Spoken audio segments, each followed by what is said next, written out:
Chrome canvas.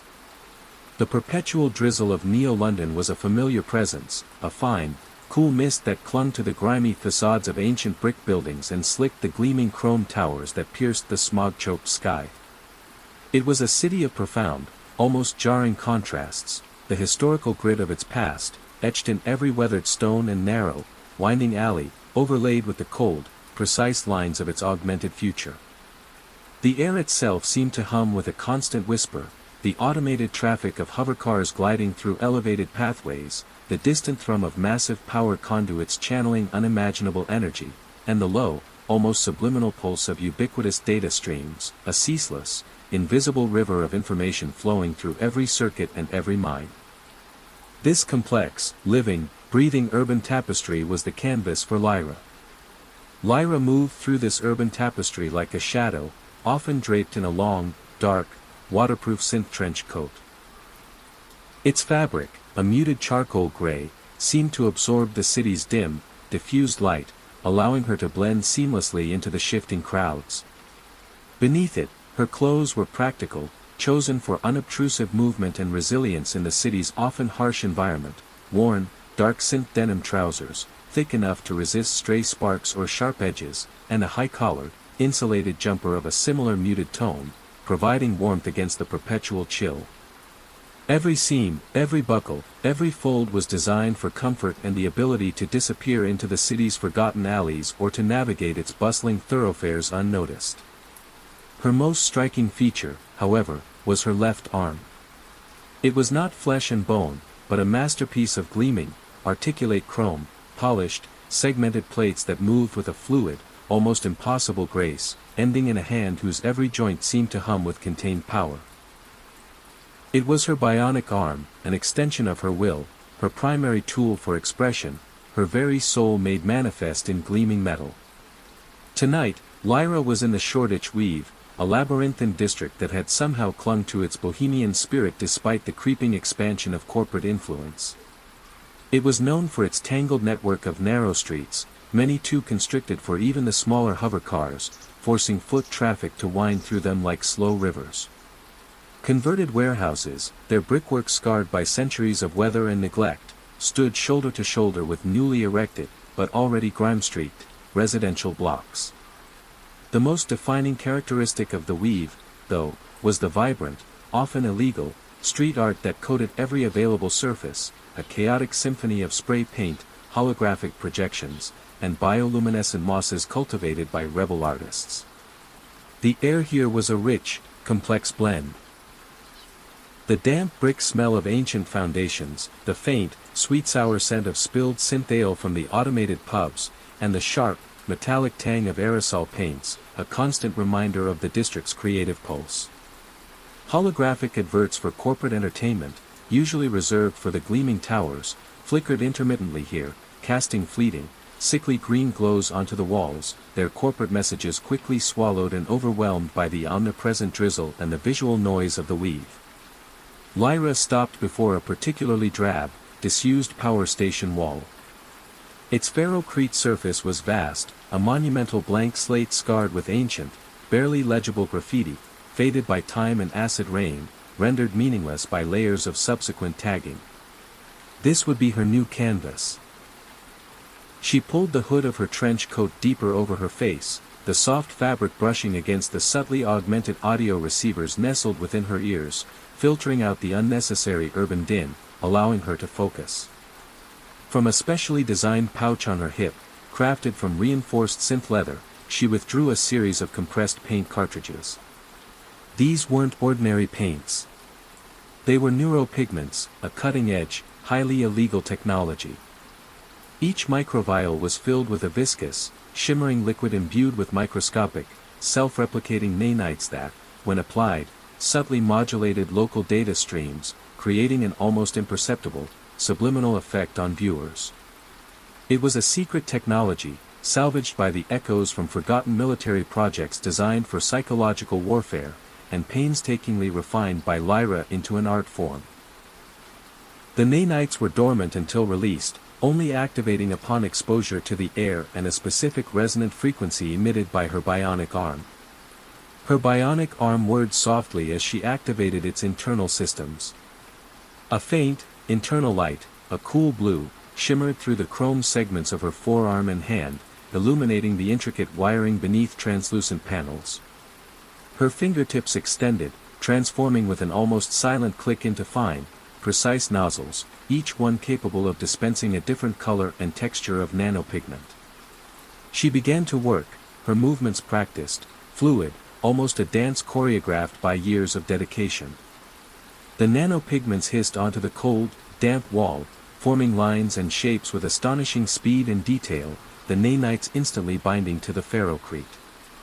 The air filled with the faint, sweet chemical scent of the paint, almost immediately diluted by the relentless rain, mingling with the existing smells of the weave.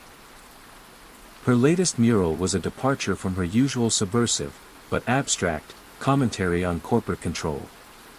This piece depicted something specific, something almost forgotten from the pre-collapse archives, a stylized, heroic figure, its face obscured by the dramatic play of shadow and light, leading a desperate, augmented crowd against a backdrop of crumbling, futuristic towers. It wasn't just a picture, it was designed to evoke a feeling, a deep-seated memory of defiance, of rebellion, of a collective human spirit rising against oppression. Lyra meticulously wove in the subvisual patterns, the data-rich brushstrokes designed to resonate with forgotten ideals of freedom and autonomy, to stir a profound longing for liberty that the city's inhabitants might not even know they possessed. The mural, as it grew, seemed to subtly breathe, its colors shifting almost imperceptibly, drawing the eye, holding it, embedding its silent message directly into the viewer's neural pathways. She worked for hours, the gentle whir of her arm and the soft hiss of the paint the only sounds that truly registered in her focused mind. The chill of the London night seeped into her bones, making her unaugmented arm ache, but her focus was absolute. She wasn't just painting, she was whispering to the city's subconscious, implanting a seed of dissent where corporate narratives usually reigned supreme. As dawn approached, painting the eastern sky in sickly gray and faint, bruised purples, Lyra stepped back, a fine layer of nanopigment dust clinging to her trench coat. The mural was complete. It stretched across the entire wall, a powerful, silent declaration of defiance, vibrating with the subtle energy of the nanites. The flickering light from a passing sanitation drone, its optical sensors sweeping the area, caught it, making the figures seem to ripple, almost move, their suppressed narrative coming to life. She retracted her arm's nozzles, the chrome hand reforming with a soft click. She zipped up her coat, pulling the hood tightly, erasing her presence. Her work was done, for now. She slipped away, melting back into the winding streets of the weave, leaving her silent, subliminal message for the waking city. The damp pavement reflected the first, weak glimmers of corporate-controlled daylight, a harsh contrast to the quiet power now emanating from the ferrocrete wall. The city began to stir with its usual, calculated efficiency. Automated transport drones hummed to life, their cargo bays filled with synth foods, manufactured goods, and bioengineered components. The early shift of workers, their faces grim and tired, emerged from their cramped habitation units, their utilitarian work clothes blending into the perpetual drizzle, their compads already displaying the latest corporate-approved news streams. But today, something was different. Word of Lyra's new mural spread like wildfire through the city's data streams, bypassing the usual corporate filters. It appeared on public feeds, discussed in hushed tones in the underlevels where dissent brewed, and analyzed in encrypted channels by various factions. No one knew who the artist was, but everyone who saw it felt the subtle, undeniable pull of the chrome canvas. It was an itch in the back of their minds, a fleeting image of defiance, a resonance with a feeling they couldn't quite articulate. One viewer, in particular, was more than just intrigued, he was alerted. Director Thorne of Ether Corp., a monolithic corporation that specialized in neural implants, public perception management, and data control, saw the mural during his morning commute. His executive hover car, a sleek, silent black obsidian slab, glided effortlessly above the Shoreditch Weave district, its filtered interior a bubble of sterile calm. Thorn, a man whose skin was as meticulously smooth as polished marble, thanks to constant dermal restructuring treatments, and whose eyes held the cold, calculating glint of augmented vision, rarely paid attention to street art. He considered it mere urban blight. But this was different. His bionic eye, a discreet, almost invisible implant designed to integrate seamlessly behind his iris, detected the subtle neural harmonics embedded in the mural's pigments.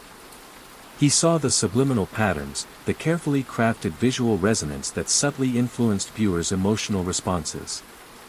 This wasn't just art, it was mind-shaping. And it was powerful enough to bypass his own, highly advanced neural filters, if only for a fleeting moment. A ripple of unease, quickly suppressed, passed through him. Scan that image. Deep dive. Identify neural signature, source, propagation pattern. Thorn commanded his personal AI, his voice a low, gravelly rumble, betraying nothing of his internal calculations.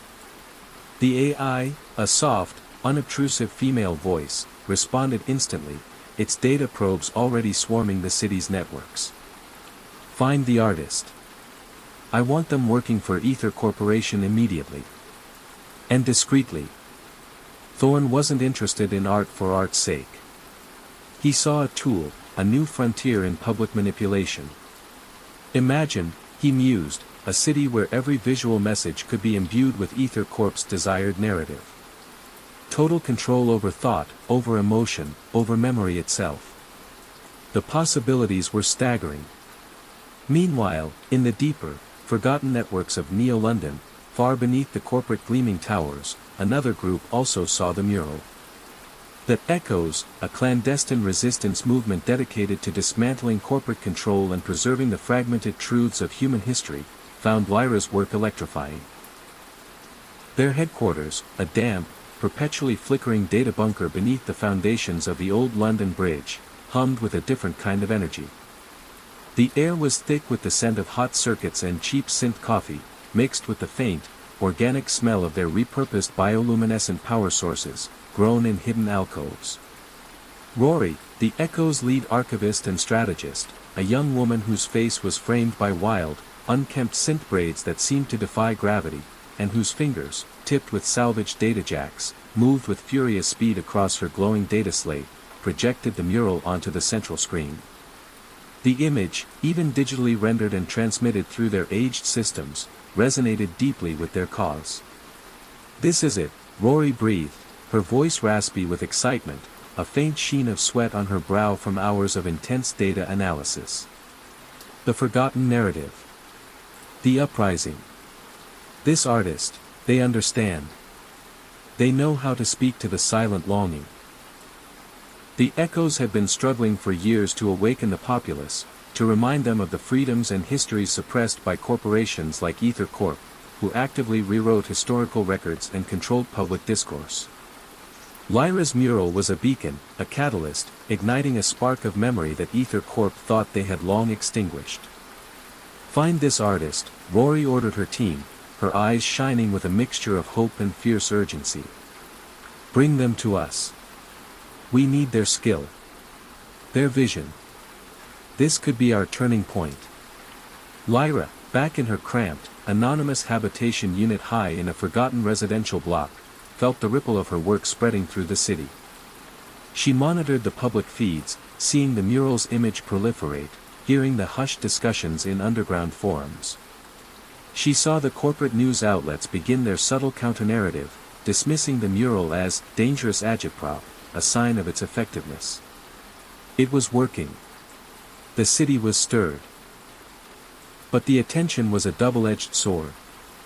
She began to notice subtle shifts in the city's ubiquitous surveillance network.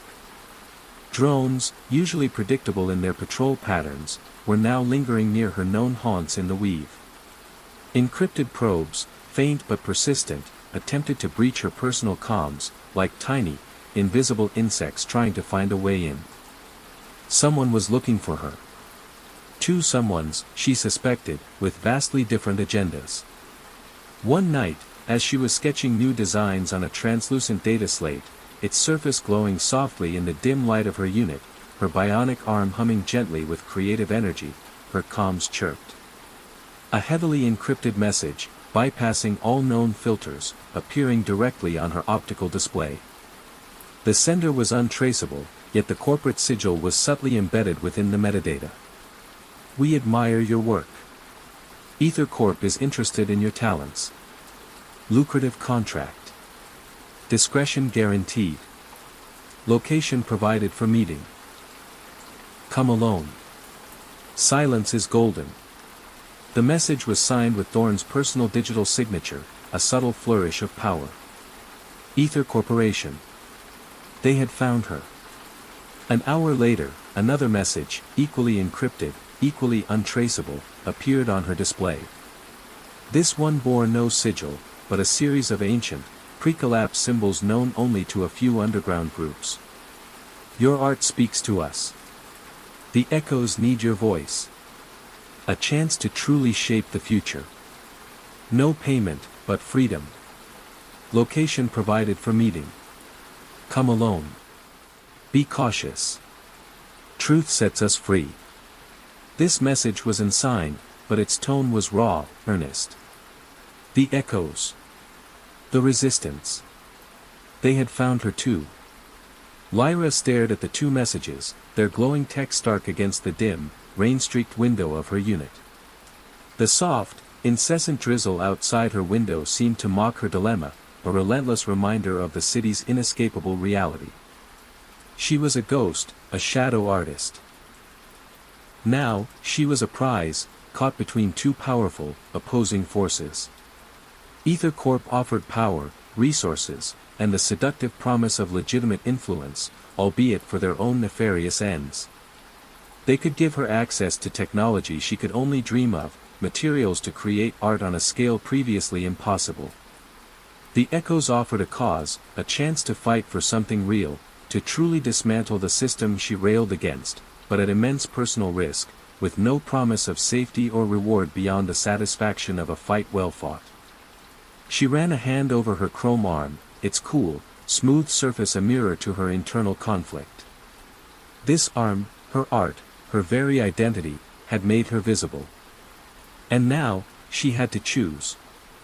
The faint scent of damp synth fabric from her jacket and the ever-present smell of ozone from her augments filled the small room, grounding her in the present. She thought of the mural, the defiant figure, the yearning crowd. Was she merely an artist, a detached observer, painting messages for others to decipher? Or did her art demand that she become a participant, to step out of the shadows and fight for the very ideals she portrayed? She chose the echoes. The allure of genuine rebellion, of a truth she deeply believed in, outweighed the comfortable cage Ether Corp offered. Besides, she despised everything Ether Corp stood for, their insidious control over the city's collective mind. She knew where her allegiance lay. The meeting with the echoes was a descent, literally, into the underbelly of Neo-London, far beneath the polished surfaces and corporate dominance. Lyra followed the encrypted coordinates to a forgotten maintenance hatch beneath one of the city's oldest, most neglected bridges, its ancient brickwork crumbling, its rebar exposed. The air grew heavier with the distinct scent of damp earth and the metallic tang of stagnant water, a stark contrast to the filtered air of the upper city. The only light came from her bionic arm's internal luminescence, casting shifting shadows on the grimy, moss-covered walls of the subterranean passage. She found herself in a vast, sprawling network of converted subterranean tunnels, the echo's hidden stronghold. The walls here were not of sterile chrome or polished synth panels, but of raw, exposed earth and ancient, rusted girders, repurposed and reinforced. The air was cool and damp, surprisingly clean, as if filtered naturally by the surrounding earth, carrying a faint, organic scent. The faint hum of salvaged machinery, jury-rigged and meticulously maintained, provided the ambient noise, a complex, almost melodic symphony that was a stark contrast to the aggressive whir of the upper city. Rory, the strategist, met her near the entrance. Rory was younger than Lyra expected, perhaps early 20s, but her eyes held a fierce, unyielding intelligence that belied her years. She wore practical, layered clothing of dark, repurposed fabrics, designed for stealth and movement through tight spaces. Her hands, tipped with gleaming data jacks integrated seamlessly into her fingertips, gestured animatedly as she spoke, her passion evident in every movement. "Lyra," Rory said, her voice quiet but intense, her gaze direct. "Your work, it's a spark. It's reminding people of what they've forgotten, what has been stolen from them." Lyra felt a flicker of pride, quickly tempered by caution. She knew the stakes. The spark can be extinguished. Easily. Rory nodded, her expression grim. "That's why we need you. Your art can do more than just awaken. It can guide. It can inspire. It can be a shield." She led Lyra through the warren of tunnels, past makeshift workstations where others hunched over glowing data slates, their faces illuminated by the screens, coding or analyzing data. They passed communal kitchens where the rich, savory smell of simmering synth stew provided a rare warmth and comfort, a small defiant act of nourishment. The echoes were lean, dedicated, their numbers relatively small but their resolve unyielding. Their faces were often grim, marked by the struggles of their existence, but their eyes held a persistent flicker of hope, a shared dream of a better world. Lyra saw old men with weathered faces and young women with bright, augmented eyes, all united by a shared purpose, liberation. Their clothing was a patchwork of scavenged materials, functional and often patched, contrasting sharply with the tailored uniforms and bioluminescent silks of the corporate world above. It was a stark visual representation of the divide she now truly understood. Rory outlined their objective, a major data strike against Ether Corp's central neural network, the very brain of their corporate control. "We plan to inject a truth bomb," Rory explained, her voice dropping to a low, conspiratorial whisper. "A massive, unfiltered download of every suppressed historical record, every corporate manipulation, every hidden atrocity. It will expose Ether Corp for what it truly is, a parasite on humanity's collective consciousness." "And my role?" Lyra asked, her chrome arm flexing almost imperceptibly, ready for action. "Your art," Rory said, her eyes fixed on Lyra's bionic arm with a mixture of awe and desperate hope. "Ether Corp's physical security, especially around their central nexus, relies heavily on visual algorithms and pattern recognition. You will paint a neural decoy on the exterior of their main data hub. A complex, ever-shifting pattern designed to overwhelm their visual sensors, creating a temporary blind spot for our infiltration team. It will be your most challenging work yet. It will be the visual noise that allows us to broadcast the truth, to make the city see." Lyra understood the immense risk. If she was caught, Ether Corp would not be merciful. They would dissect her arm, analyze her pigments, silence her forever.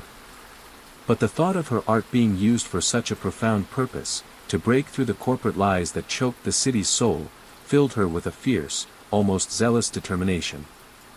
This wasn't just about painting anymore, it was about liberation. She accepted. The target was Ether Corp's London Nexus, a colossal, obsidian tower that dominated the city's financial district, a stark monument to corporate power. Its sleek, black surface was seamless, designed to deflect all forms of intrusion, both physical and digital. Its exterior shimmered with a constant, almost imperceptible holographic display of Ether Corp's logo, a stylized eye, perpetually watching, perpetually judging.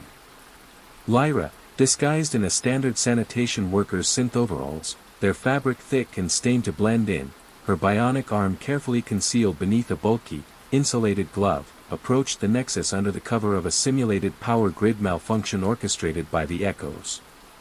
The false alarm had drawn away some of the usual security drones and ground patrols, creating a narrow window of opportunity.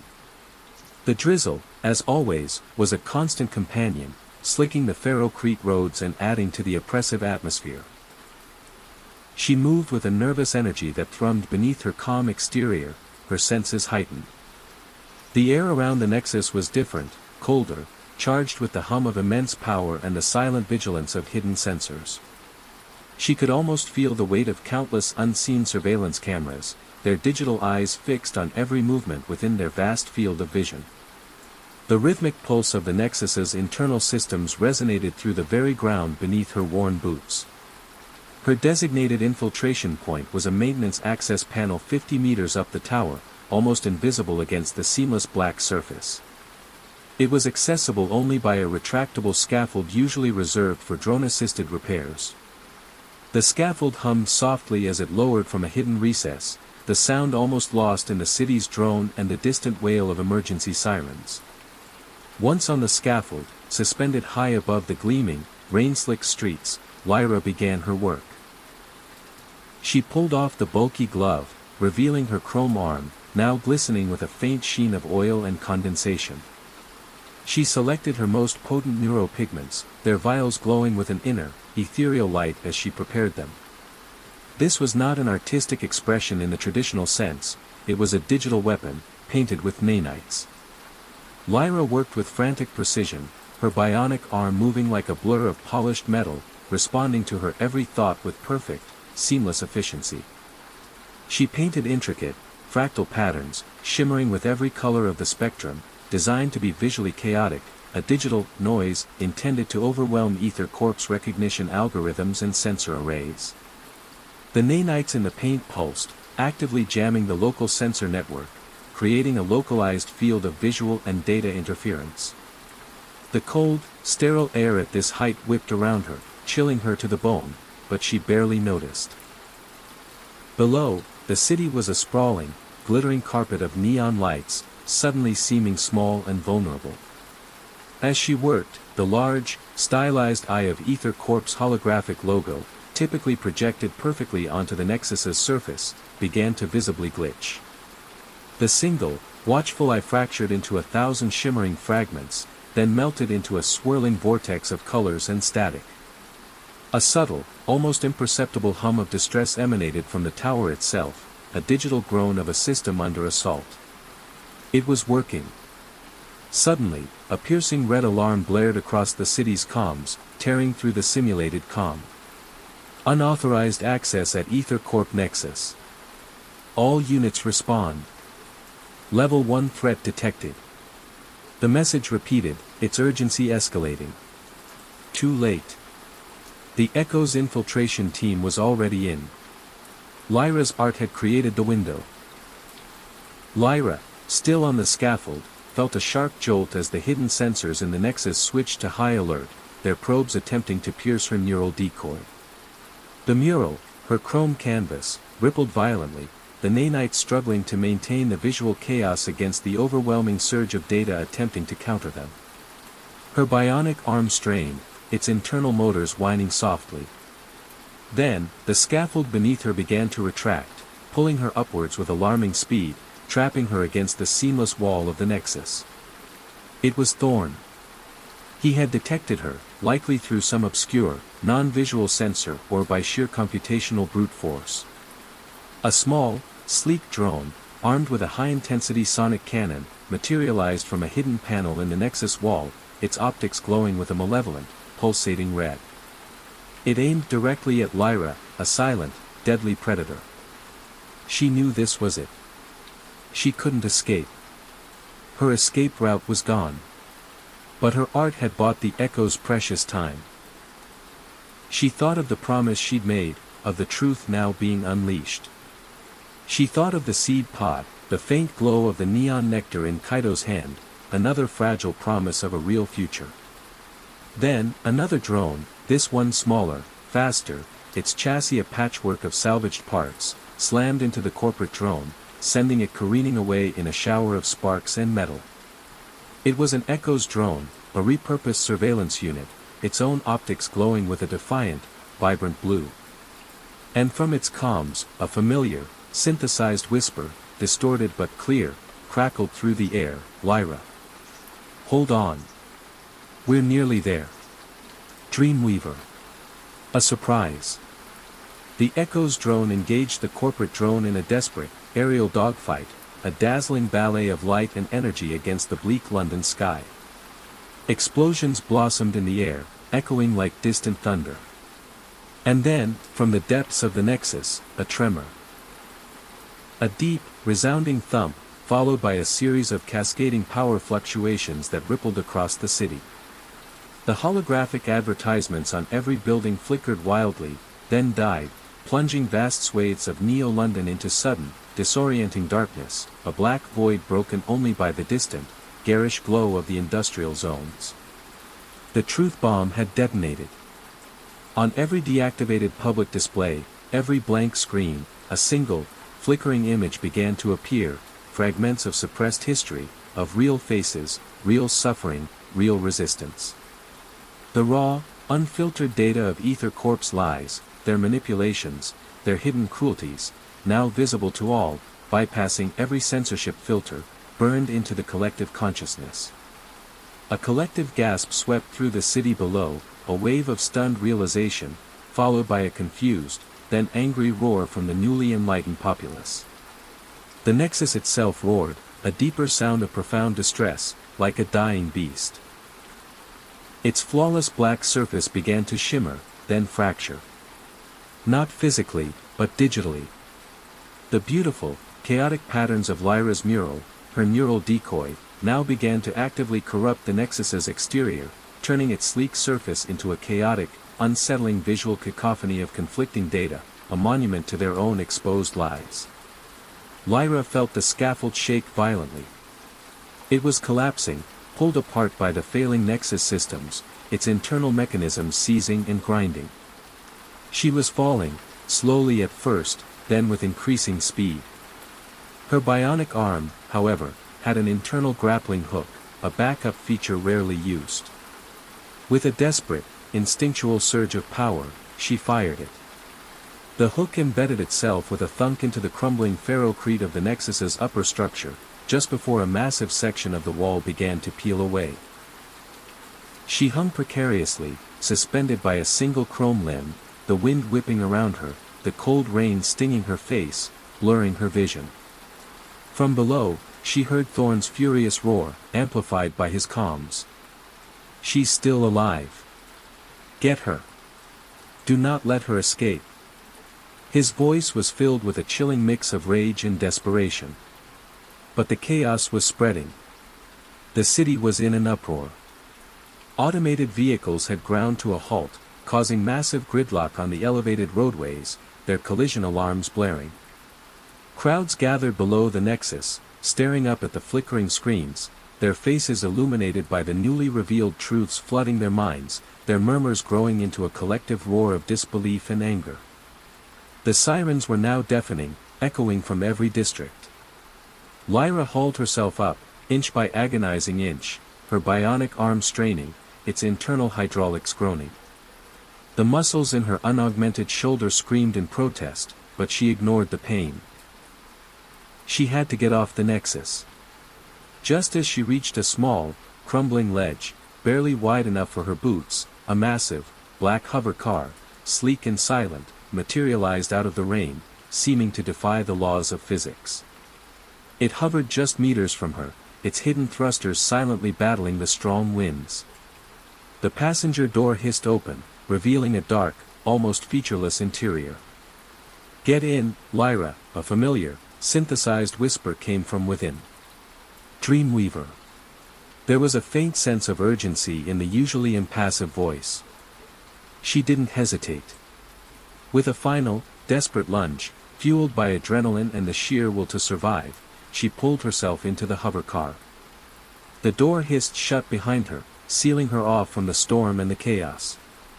The interior was surprisingly Spartan, all dark, brushed metal and dim, ambient lighting, with only the soft hum of its advanced engine filling the space. Dreamweaver sat across from her, a cloaked silhouette, as always, their face utterly obscured. The subtle, almost musical hum of their presence filled the air. The hover car accelerated, shooting away from the now fracturing Nexus, leaving the epicenter of the chaos behind. Below, Neo-London was a city in shock, its perfectly curated facade shattered, its digital infrastructure teetering on the brink of collapse. The endless drizzle continued, washing over the grime and the newly exposed truths, but it could not erase them. Lyra leaned back against the cool synth-leather seat, utterly exhausted, her bionic arm aching with exertion, its internal lights flickering weakly as its power cells drained. She looked out at the city, now a mosaic of shifting light and sudden darkness, of rigid order breaking down into raw, human reaction. The familiar smell of rain and ozone filled the car, but now, subtly, mixed with the faint, sweet scent of burning circuits from the distant nexus. "What now?" Lyra asked, her voice hoarse, a tremor of fatigue running through her. "Now, the real work begins," Dreamweaver whispered, their voice carrying a quiet sense of triumph. "The truth has been sown. But seeds require cultivation. They require tending, protection, and careful nurturing to grow into something lasting. The city is awake, Lyra. But awakening is only the first step. And you, Lyra, have proved yourself to be a master gardener for the truth." Lyra looked at her chrome arm, now dulled by the effort, its internal lights flickering weakly. It was no longer just a tool for her art, or a simple augmentation. It was an instrument of profound change, a conduit for a rebellion she had helped ignite. The chrome canvas had painted its most important masterpiece yet. And the city, now awake, however painfully, was ready for its next stroke. The future of Neo-London, shrouded in drizzle and uncertainty, now held a glimmer of genuine possibility.